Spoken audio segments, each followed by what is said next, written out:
أهلا بأصدقائي، مرحبا بكم من جديد. إنها الحلقة 87 ويجب أن أعترف أمامكم بعد أن غلبني فضولي. أردت معرفة شروط الفوز في هذه اللعبة، وبصراحة بالنسبة لدول المحور فهي غير منطقية بعض الشيء. بالنسبة للحلفاء شرط الفوز هو مجرد القضاء على ألمانيا واليابان، لأنه إذا قضيت عليهما فستستسلم إيطاليا تلقائياً. وهذا كل شيء، ومن ثم تفوز. من الواضح أنك بحاجة للحفاظ على أراضيك أيضاً، لكن إذا تم سحق اليابان وألمانيا فمن السهل القيام بذلك. لكن شرط فوز المحور في الواقع جنوني. لتحقيق نصر حاسم يجب عليك سيطرة على موسكو بالطبع، هذا منطقي.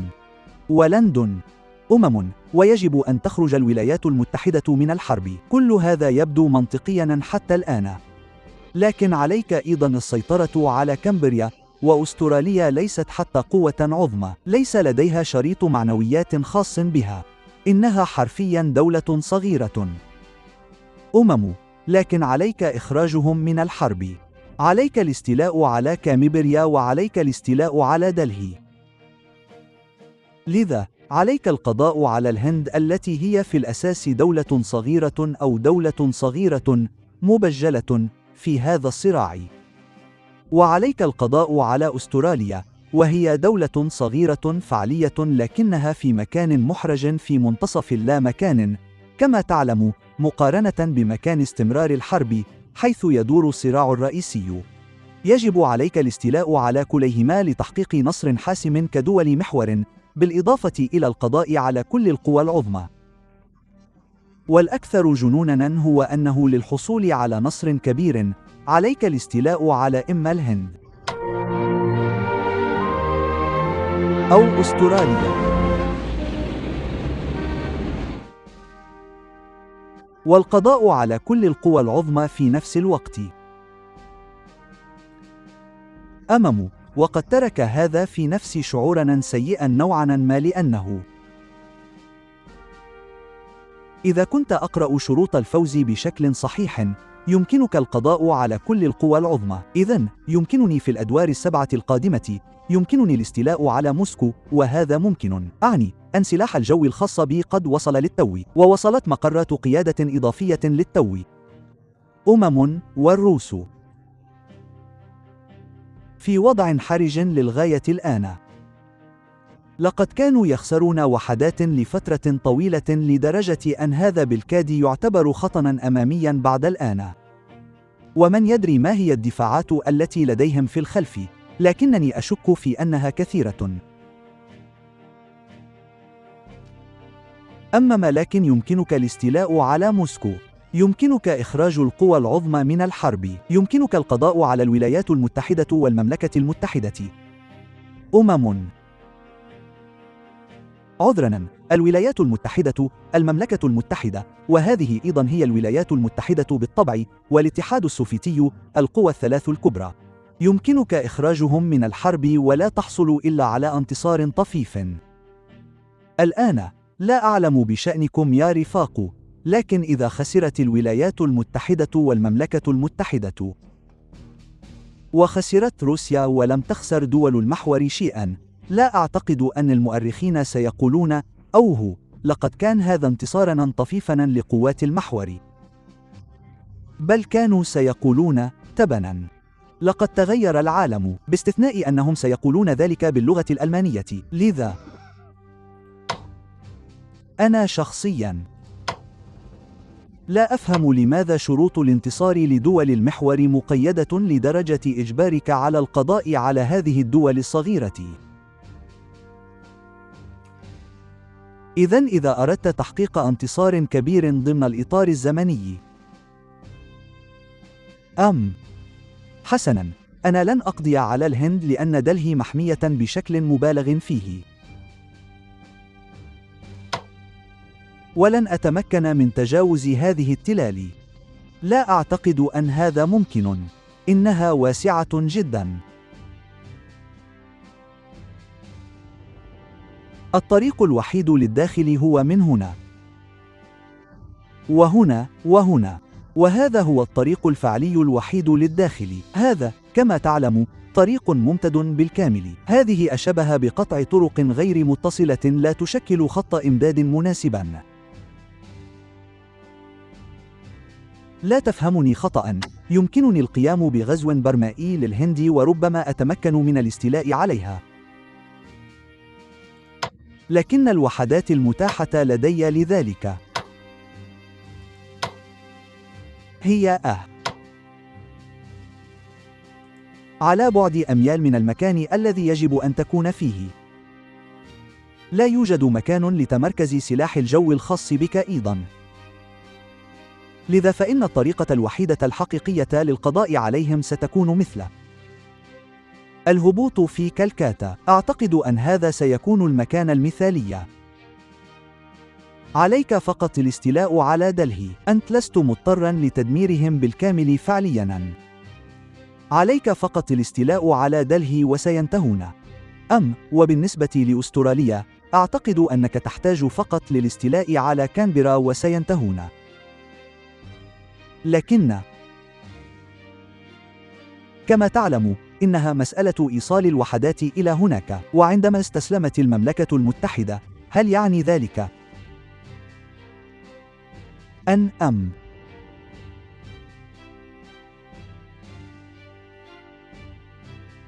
هل خسرت أستراليا سفنها ووحداتها أم احتفظت بها؟ ترى أستراليا قوة صغيرة تابعة للمملكة المتحدة على حد علمي، إلا إذا كانت قوة صغيرة تابعة للهند، لكنني أشك في ذلك حقا. لا أتذكر أنها كانت قوة صغيرة تابعة للهند. أنا متأكد تماما من أنها قوة صغيرة تابعة للمملكة المتحدة.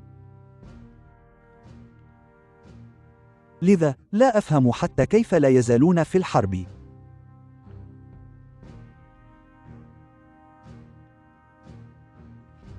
بما أن دولتهم الراعية قد تم القضاء عليها، لذا الأمر برمته غريب جدا. كنت كما تعلم أخطط أساساً للإعلان. كان لدي استراتيجية ذكية هنا. سأقوم فقط بإعلان الحرب على سأقوم بترقية هذا أولاً قبل إعلان الحرب، لكنني كنت أنوي الإعلان والسماح لهذه الدبابة بالقدوم إلي وسأقوم بقصفها. إذا جاءت إلي فسأدمرها تماماً بالقصف. إذا لم تأتي إلي فسأنظف هذه المنطقة أولاً ثم أذهب إلى هناك للتعامل مع هذه الدبابة. لكن في كلتا الحالتين لا يقلقني اقتراب هذه الدبابة. سأدمرها في طريقها، بدلاً من وضع وحدة هنا والدخول في حرب استنزاف خاسرة في هذا الموقع. لماذا لا أجعله يأتي إلي ثم أقصفه بقواتي التكتيكية؟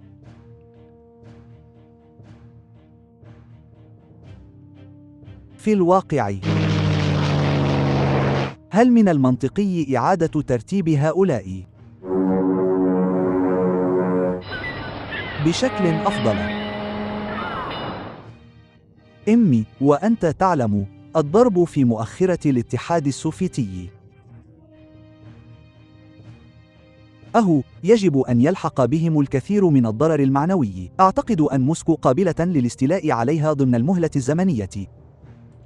لكن ماذا سنفعل بشأن الهند وأستراليا؟ عليك الاستيلاء على واحدة منهما على الأقل لتحقيق نصر كبير، وعليك الاستيلاء على كلتيهما لتحقيق نصر حاسم.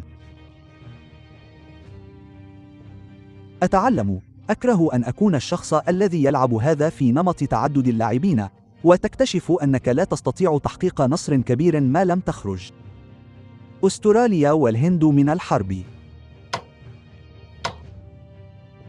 حسناً، شيء واحد سأقوم به.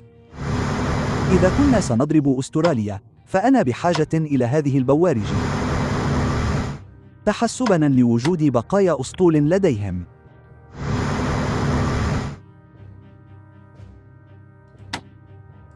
لا أتذكر أن لديهم الكثير، لكن لدي وحدات متاحة في المنطقة، لذا يمكننا الانقضاض عليهم. يمكنني أخذ هذه الوحدات هنا وهذه الوحدات هنا، والتوجه نحو التوجه نحو أستراليا، ويمكنني أخذ بعض هذه الوحدات وربما محاولة مباغتة الهند والضغط عليهم.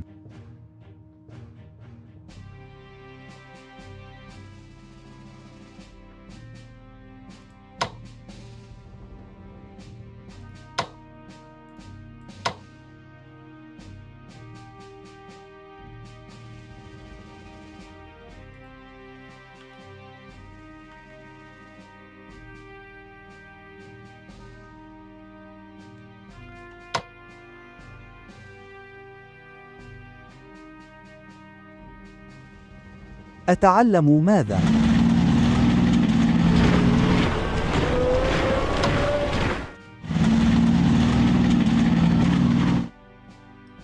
هذا الجيش يمكنه الغزو.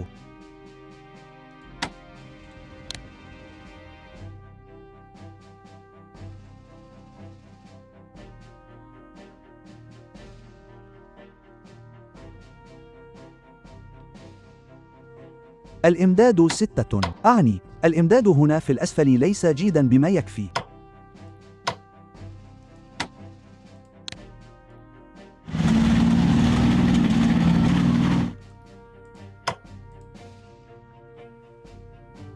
لا ينبغي أن يكون هناك أي شخص هنا في الأسفل، وسيستغرق الأمر أدوارا كثيرة للوصول إلى أي مكان مهم من هذا الموقع.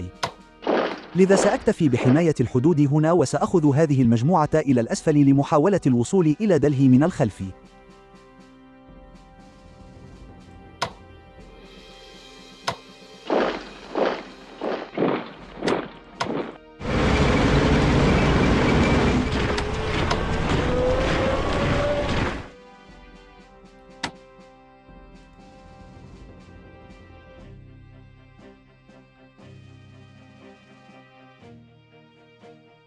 أظن أن هذا يعني تجاهل سنغافورة في الوقت الحالي.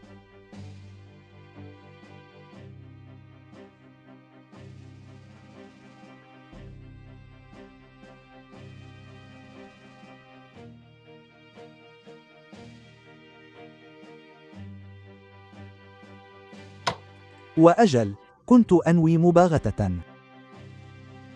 الروس بهذه المجموعة القتالية، وأنا ربما لا يزال بإمكاني إرسال دبابة واحدة في ذلك الاتجاه، لكن يبدو أنني يجب أن ألاحق الهند.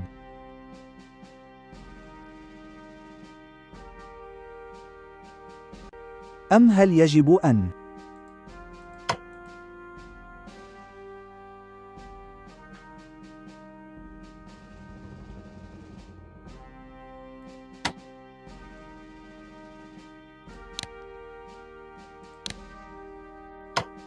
سنرسل وحدة أخرى.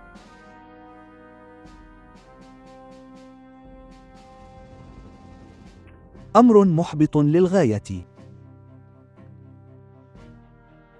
حسناً، لننهي الدور.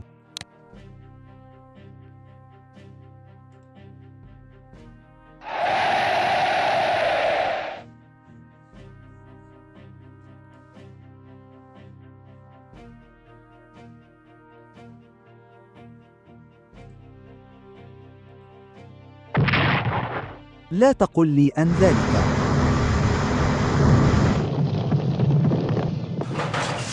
بسبب خلل فني. حسناً.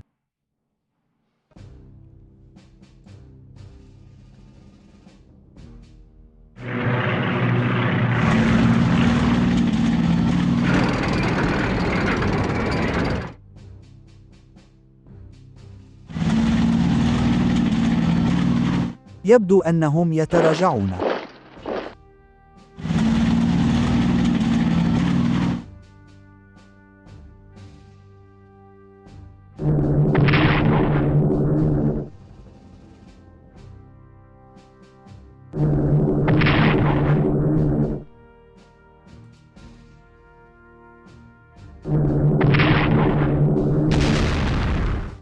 حسناً.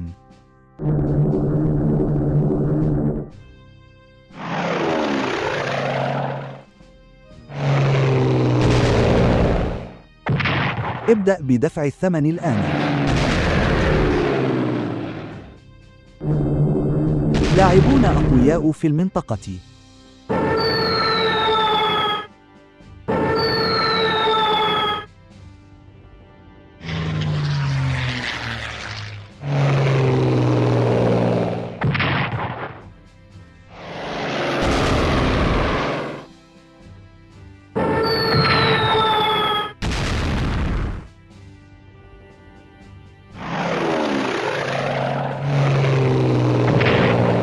تبناً، لقد خسرت 2 وهو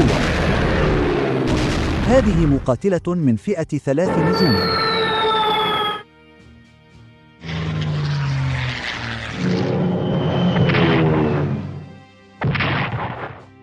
واو، حسناً. مقاتلة من فئة 3 نجوم زائد 3. هذا يوضح فقط ما تفعله الخبرة للمقاتلات.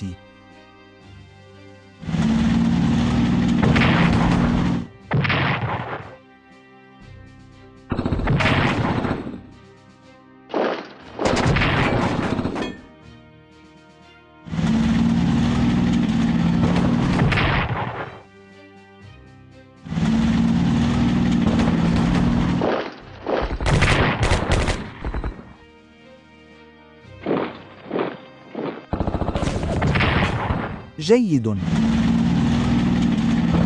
ما الذي يحدث بحق الجحيم؟ أستراليا.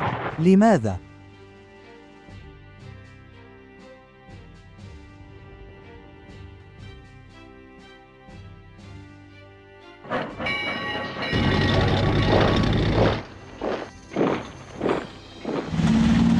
كنت أظن أنني أرسلت أفضل مقاتلة لدي للأعلى مفكراً، أوه، أجل، سيكون ذلك كافياً. كلا. مقاتلة من فئة زائد 3 ومستوى 3، وقد تم تدميرها للتو. لقد تلقت 6 أضرار مقابل 1.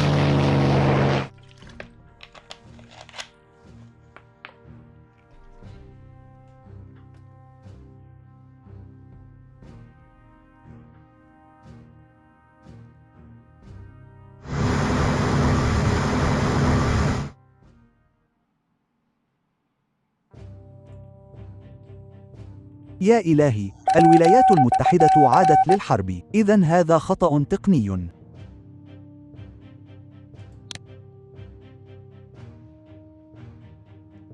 الولايات المتحدة عادت للحرب. أوه، هذا خطأ تقني مزعج حقا.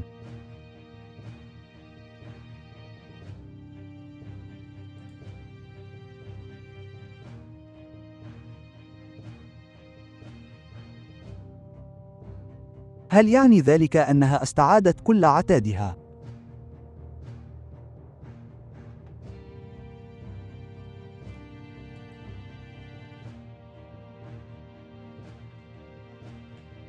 حسناً، هذا خطأ في اللعبة. لا يوجد تفسير آخر لذلك. ماذا يمكن أن تسمي هذا سوى خطأ تقني؟ لقد استسلموا وخلال دورين عادوا للحرب بسبب كل الأحداث التي انطلقت في كل مكان، التي أعادت تحفيزهم، على الرغم من أنه لا ينبغي لأي من تلك الأحداث أن تقع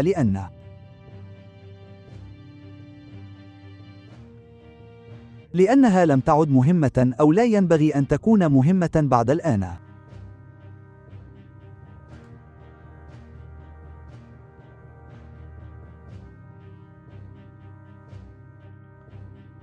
همم. سأضطر لطرح هذا الأمر مع بيل. هو الشخص المسؤول عن هذه اللعبة. ماذا يمكن أن تسمي هذا سوى خطأ تقني؟ تبذل كل ذلك الجهد للقضاء على الولايات المتحدة، وبعد دور أو دورين تبدأ كل هذه الأحداث بالانطلاق لأنك قضيت على المملكة المتحدة.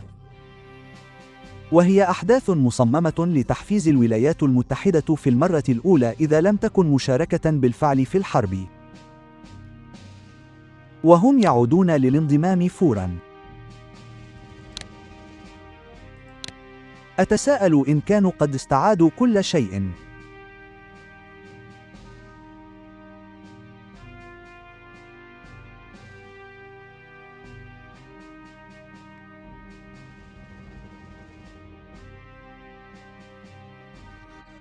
لذا هذا سخيف.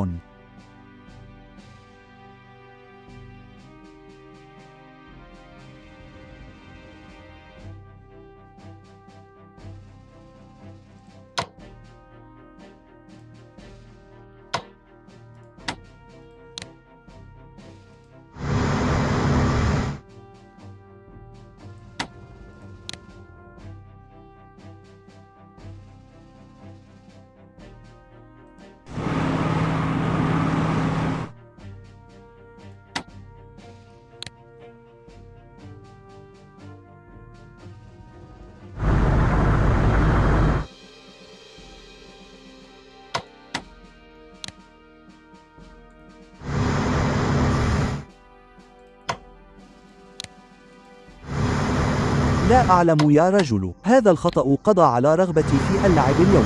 بين شروط النصر وعودة الولايات المتحدة للحرب، ربما لم يحصلوا على شيء.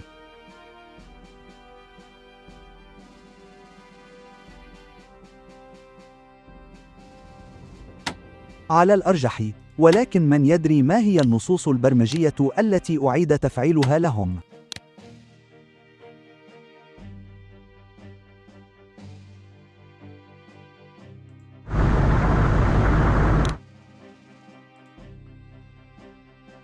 أعني قد يكون لديهم.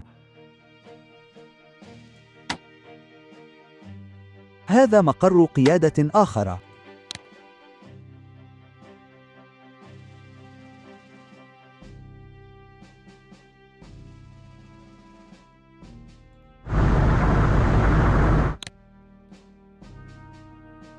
ذلك مقر قيادة، تلك فرقة قوات خاصة، ذلك إن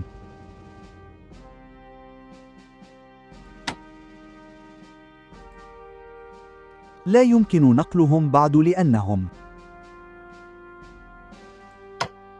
هذه المدينة لم يتم إصلاحها بالكامل.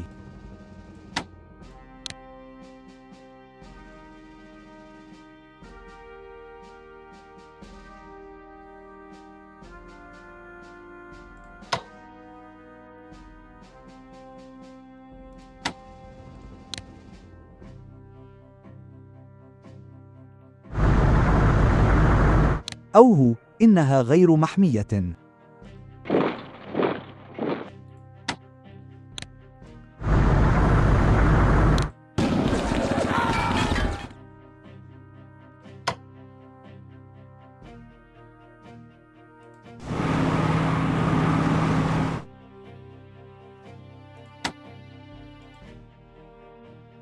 هذه الموانئ لم يتم إصلاحها بالكامل بعد.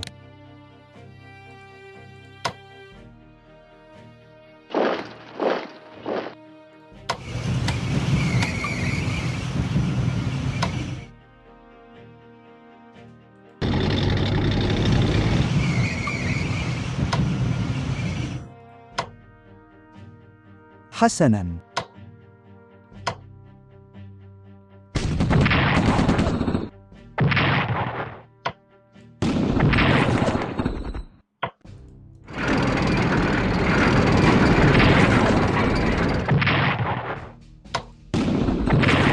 يبدو الأمر كما لو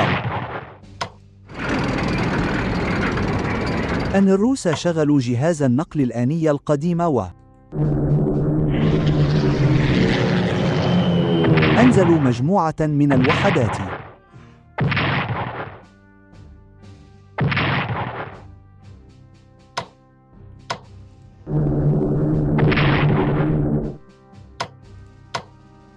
سأهجم بذلك مرتين.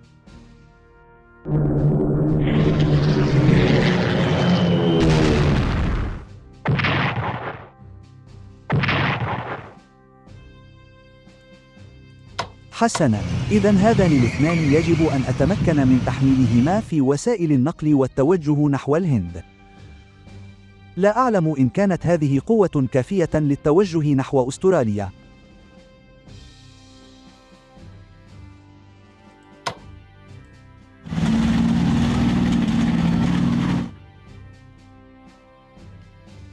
لا أستطيع تصديق أن الولايات المتحدة عادت للحرب.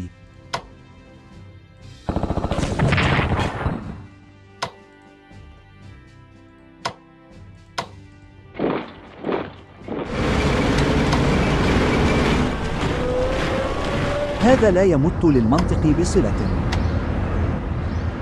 على الإطلاق.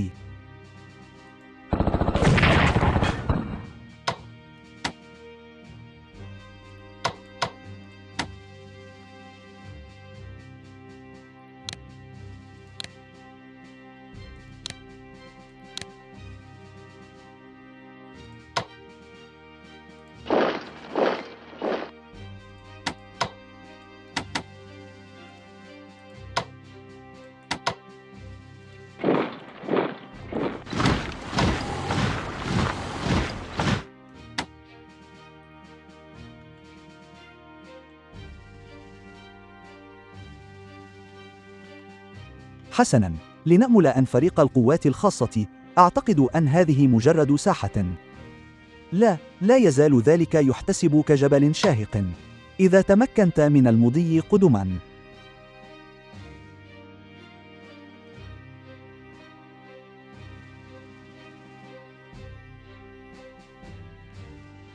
يا إلهي، هذا مزعج للغاية.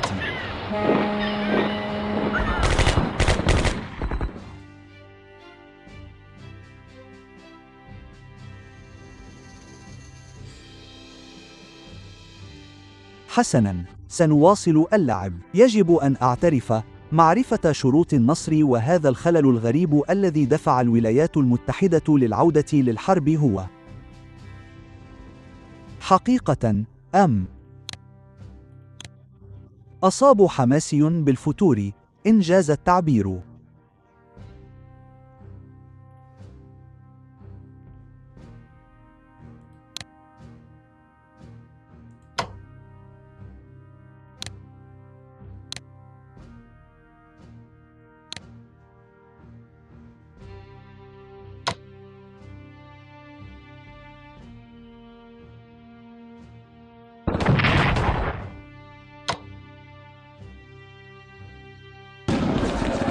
أوه، خسائر الإنزال الكاملة. حرارة.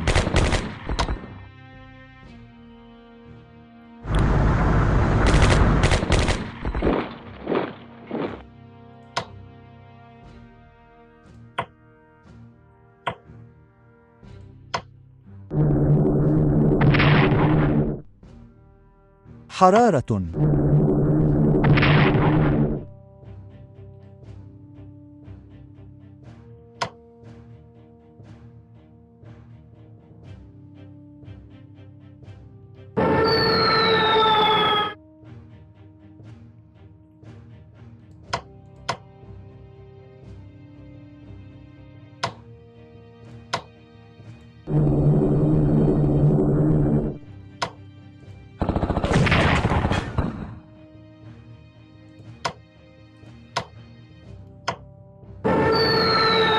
رمية منخفضة، وهو حصل على رمية عالية في الوقت الذي كنت أحتاجه فيه بشدة.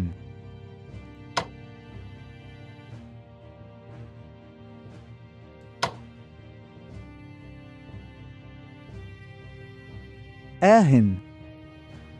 1 2 3 4 5 6 7. حسناً، تلك هي كل حاملات الطائرات. أظن أن ذوي الخبرة منهم قد ماتوا جميعاً. ليسوا موتى، لكن أعني لقد فقدوا ما يكفي من المقاتلات الآن.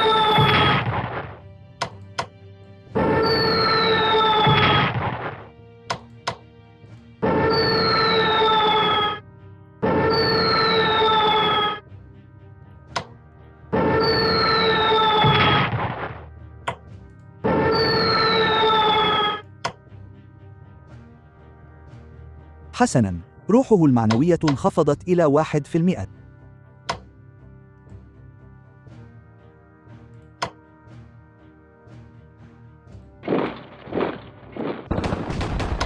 تبناً، لم يسر ذلك بشكل جيد أيضاً.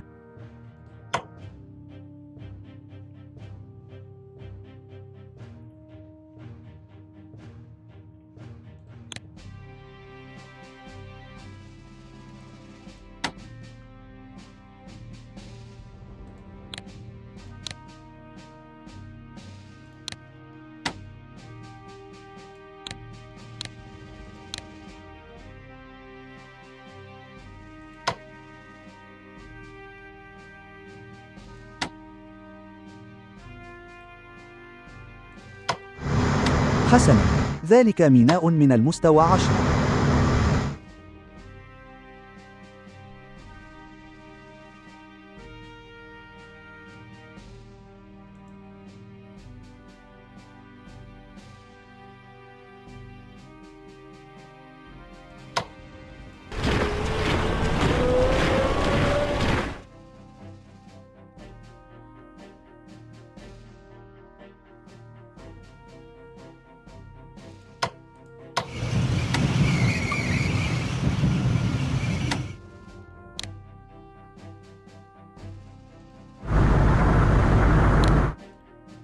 سأصل إليه قريباً.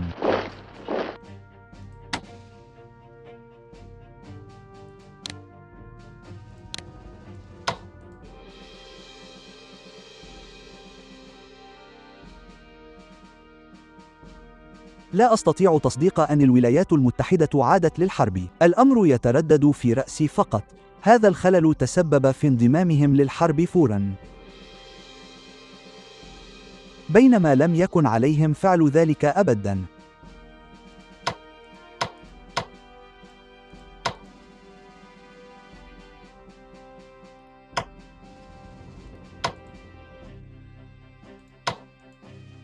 تبذل كل هذا الجهد لسحق روحهم المعنوية، ثم يعودون بروح معنوية كاملة بعد أسبوعين في وقت اللعبة. بعد أسبوعين. هيا.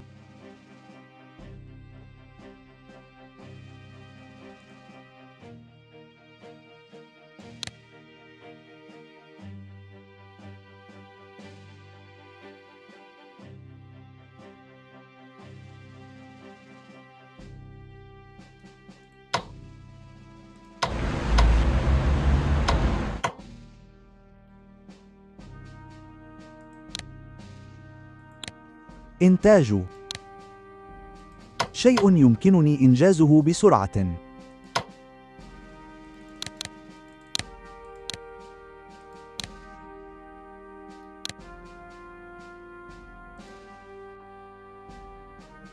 حسناً.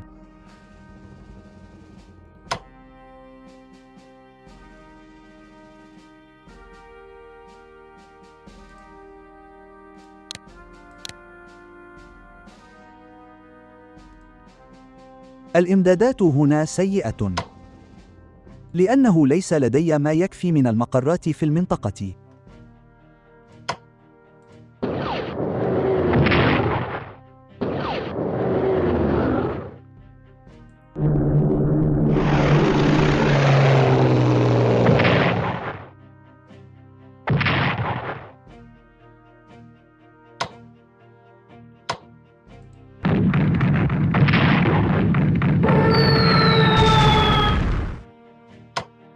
حسناً.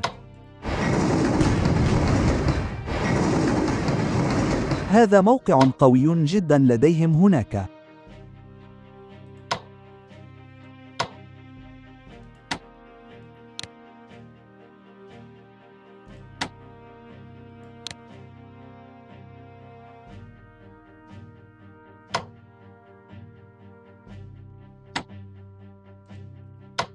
تبناً، لم أدرك أن ذلك كان مرفقاً.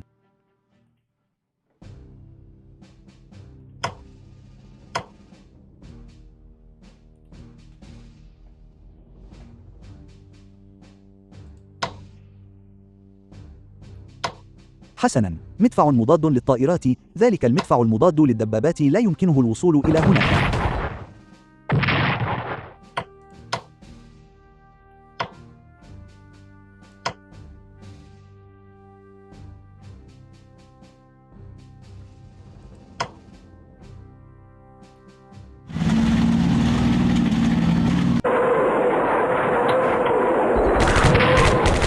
واو، حصلت على رميات منخفضة خلال ذلك. كان يجب أن أدمر هؤلاء، لكني أريد تحطيم الدبابة والوصول للطائرات.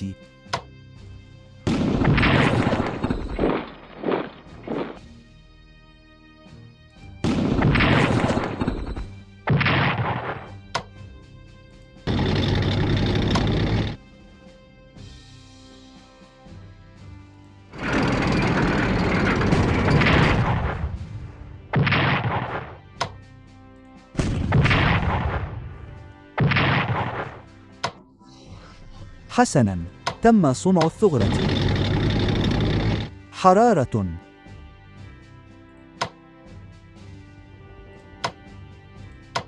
حرارة.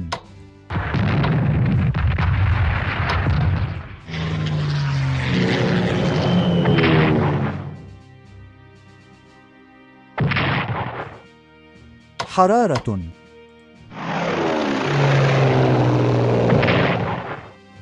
حرارة.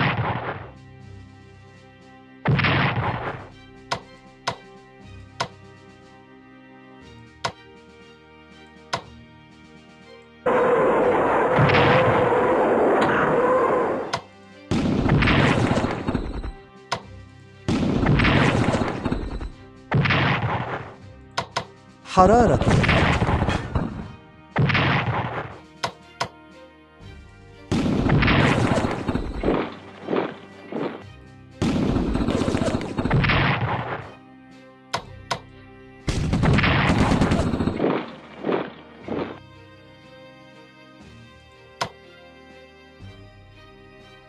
حرارة.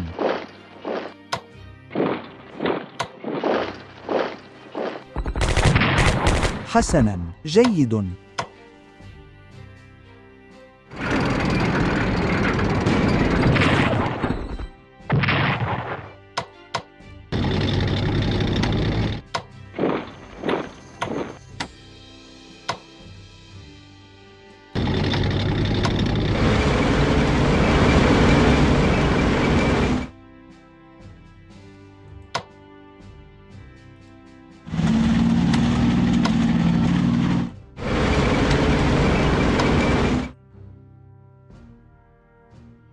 هذا عدد كبير من الطائرات.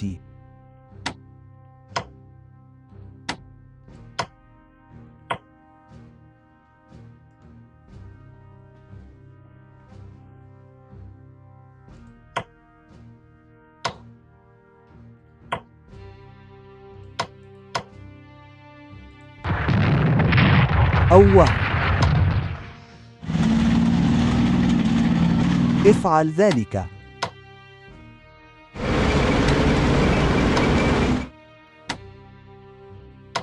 عليك أن تحب الأمر عندما يسير نظام العشوائية في الاتجاه الخاطئ تماماً.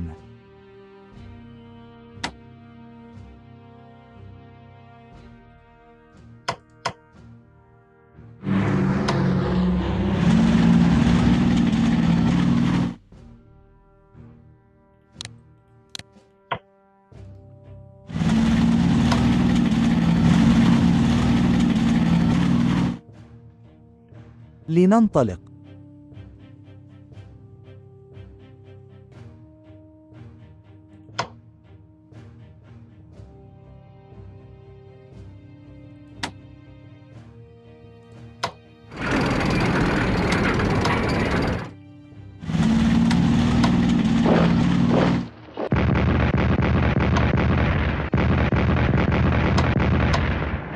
انطلق.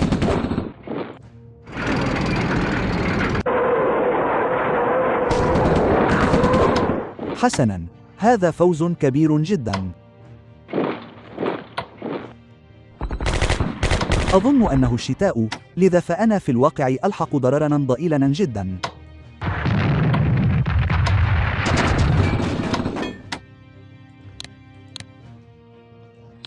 سلسلة الرميات المنخفضة هذه حرارة.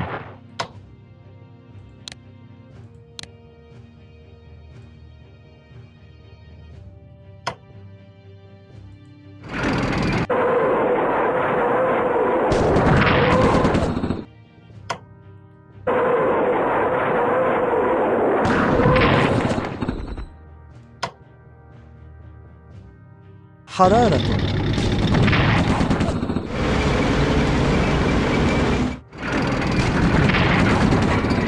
حسناً، لم أستطع التحرك إلى البحر لسبب ما.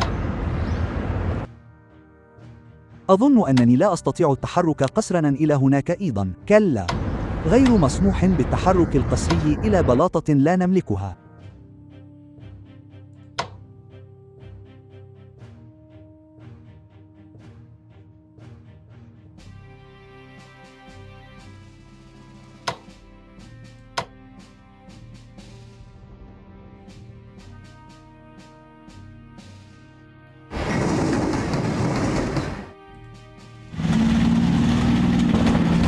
أو هيا، كل رمية انقلبت ضدي الآن. تحدثوا عن تحطم الروح المعنوية.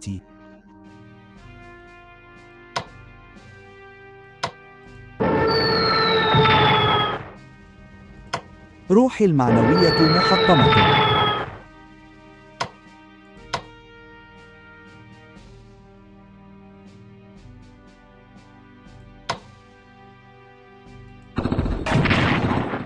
حرارة.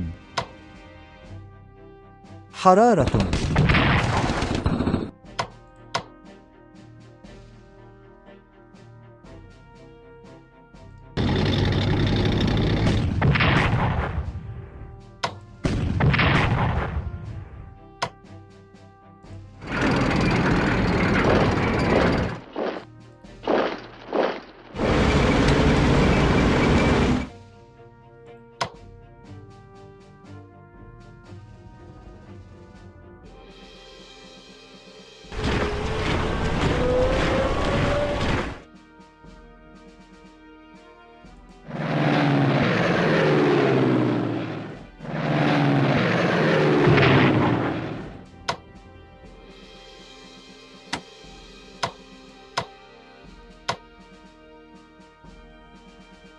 يا رجل، أجنحة النخبة الجوية الخاصة بي لم تصمد لام 10 ثوان هنا.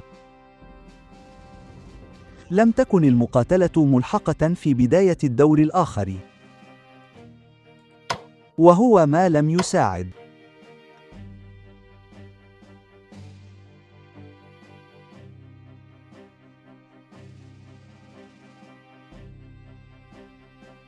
لكن مع ذلك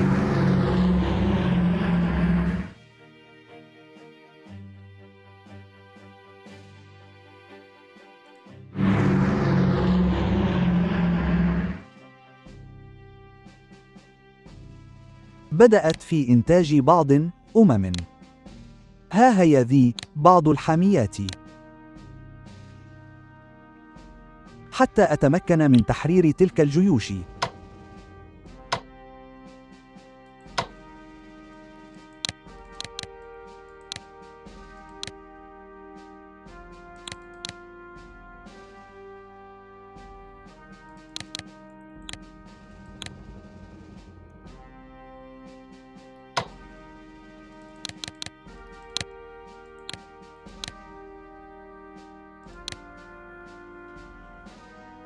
أمم، ما الذي يمكن قوله أو فعله أيضا؟ ليس الكثير.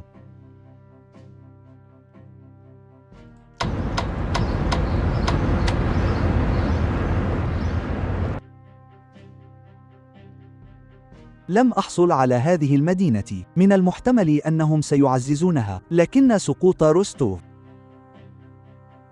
يحسم مصير هذا الجيب. ما لم. لا أعتقد أنهم يستطيعون لأن هذا مغلق. كنت سأقول ما لم يقوموا بنقلهم جميعا للخارج. لا أعتقد أنهم قادرون على فعل ذلك.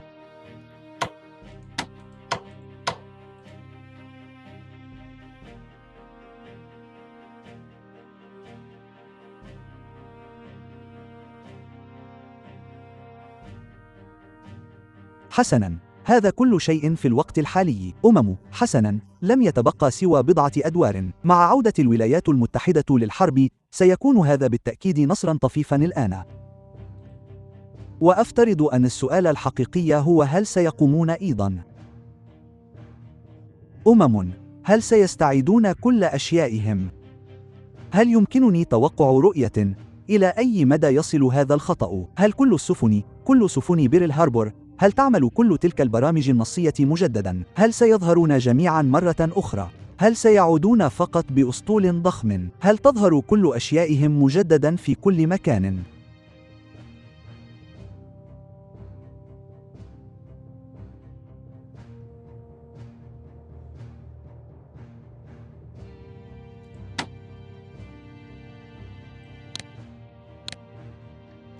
بالتأكيد بلا أدنى شك.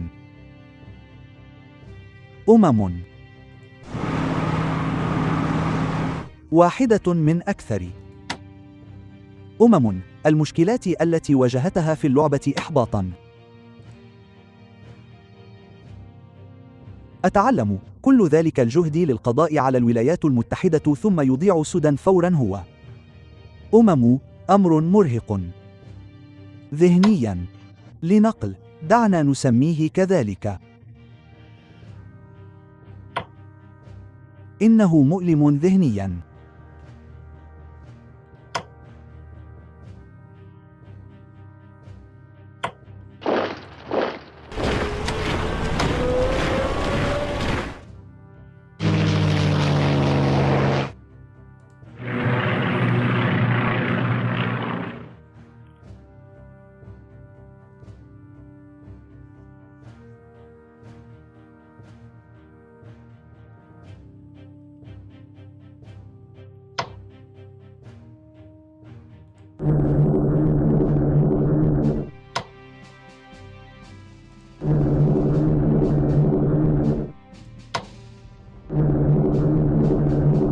هذه الموانئ البحرية فقط.